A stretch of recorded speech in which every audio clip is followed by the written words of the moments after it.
Hello students and welcome to the lecture. So students, we are covering the general awareness and basically we are covering the civics part of it. Alright. So that is the topic which we are covering. Alright. And basically in this part, what we are covering the organs of the central government.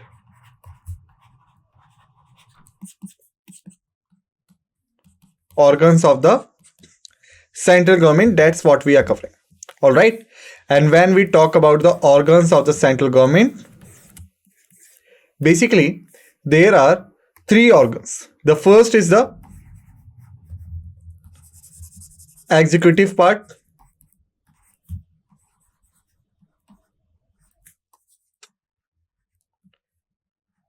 Second is the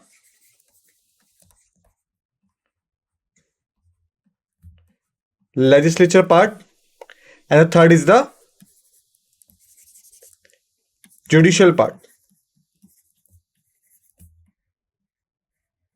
Okay, so basically we had the three kind of situations and the three kind of organs, you can say. Okay, we had completed the executive part, legislature part, and basically we have started the discussion over the judicial part. All right, I hope that you have revised this lecture with the progress as we are going forward. All right, and basically when we talk about the judiciary, then in the judiciary we have the three main organs: Supreme Court, High Court, subordinate court. Supreme Court, High Court or subordinate court. All right, basically Supreme Court is on the national level, what we had discussed already. High Court is basically for the respective state, we had also discussed it. And thereafter what we have the subordinate court. This is left to be discussed of. Got it? I hope that you have finished the revision of Supreme Court or the High Court. Now we have to discuss over the subordinate court. All right, so let's start. This is the overview of the subordinate court. Okay, this subordinate court constitution also provides for the establishment and functioning of subordinate courts, which are integral to the judicial system, handling the majority of litigation and playing a crucial role in the administration of justice at the grassroots levels. Okay, what does it mean? Basically, if we make the judicial hierarchy,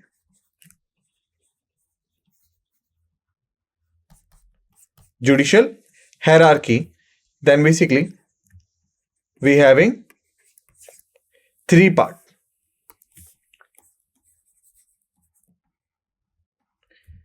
The Supreme Court at the first, High Court at the second, subordinate court at the down level. Okay, Supreme Court is at the national level, High Court is at the state level, and the subordinate court is at the district level. So when you go to the national level, then there is a much lower chances that you can attend everyone, because at national levels only a certain cases could be registered and could be administered. All right, similar case is with the High Court, because the High Court having a vast jurisdiction, it means that the High Court is not able to attain each and every condition. All right, so that's make the subordinate courts an important aspect in the judicial hierarchy, because the subordinate court having the jurisdiction over the districts, that's why their jurisdiction is comparatively low, or you can say decreasing than the comparison with Supreme Court and High Court. That's why they having the ability to provide the justice at ground level, or you can say grassroots level. Okay, so that's why it is written over here. Crucial role in administration of justice at the grassroots level.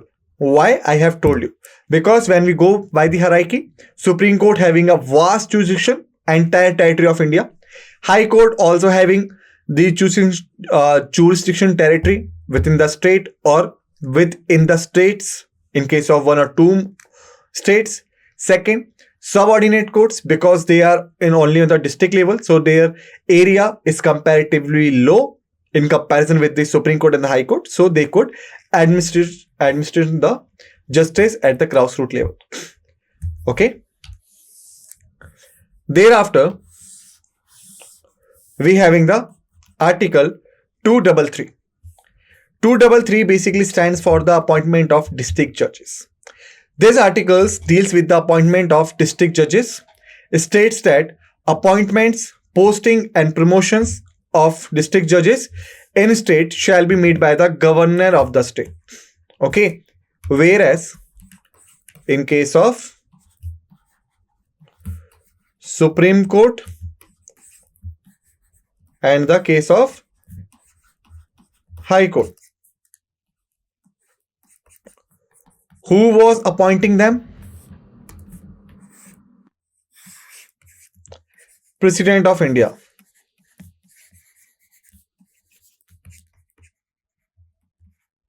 Was appointing them. Alright. But in case of subordinate court, who will appoint the judges?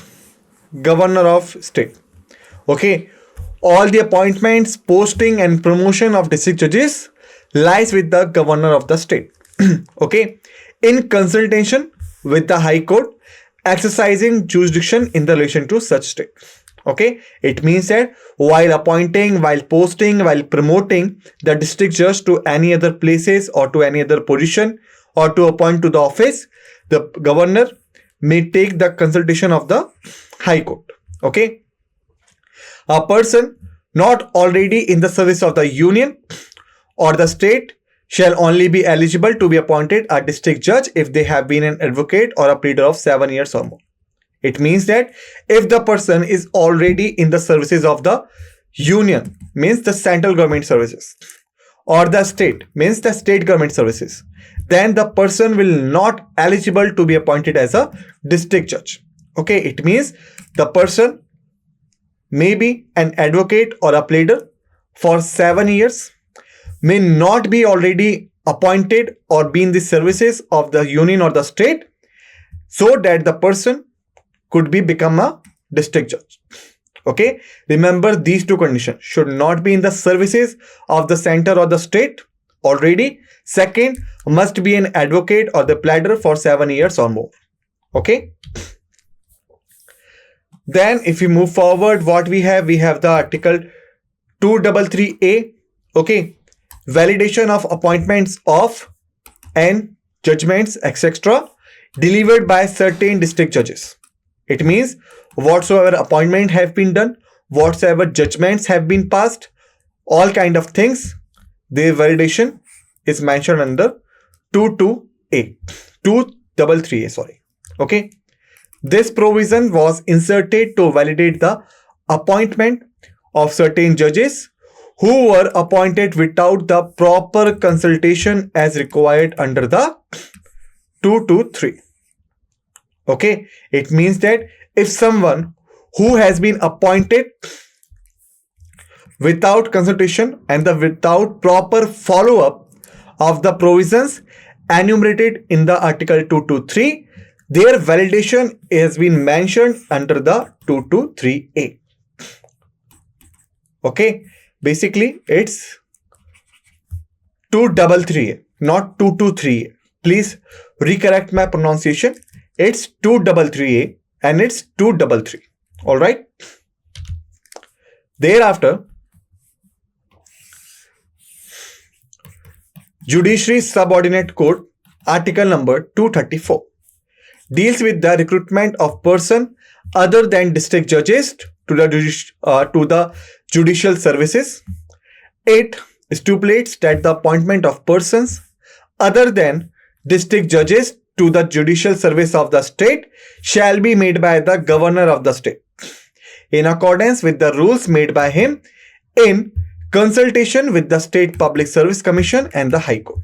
Okay, it means that if person other than the district judge has been appointing to the judicial services of the state, then it could be done by the governor of the state, but as per the rules which has been made by him in consultation with the State Public Commission and the High Court. Okay, this has been mentioned under Article 234. Judiciary Subordinate Code, Article number 235, control over subordinate courts. The article vests the control over district courts and other subordinate courts in the High Court.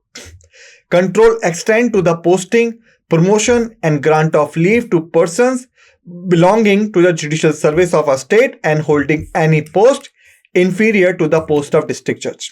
Okay, it means that if any person has been appointed to the judicial services of the state, but the position is lower than the district judge, in such a cases, district judge having the control over that person.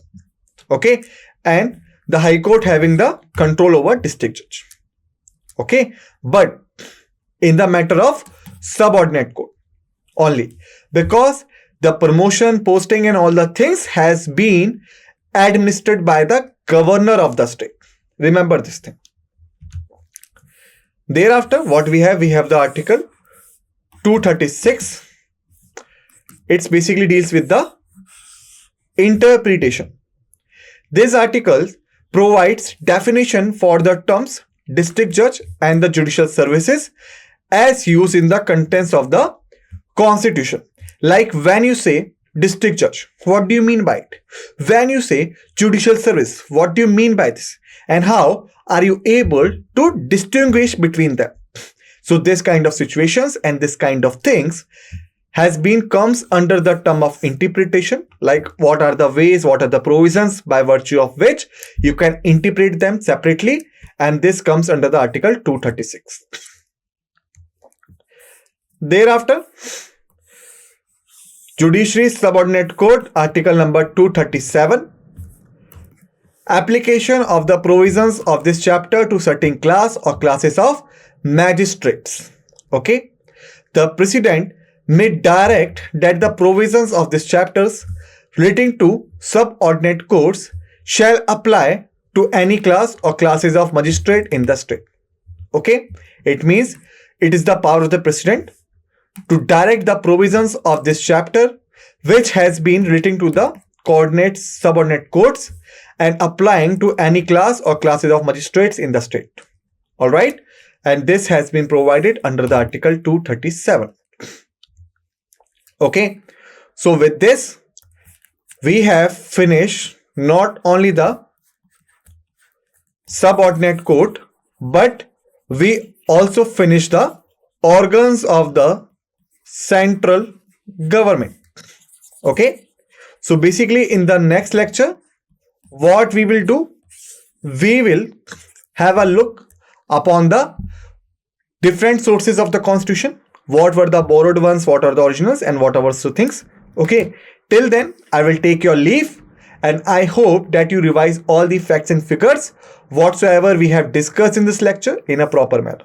Okay, because if you are not revising them again and again, then you won't be able to grasp the facts and keep them in your mind for a long time, and this will be a difficulty for you when you give your examination.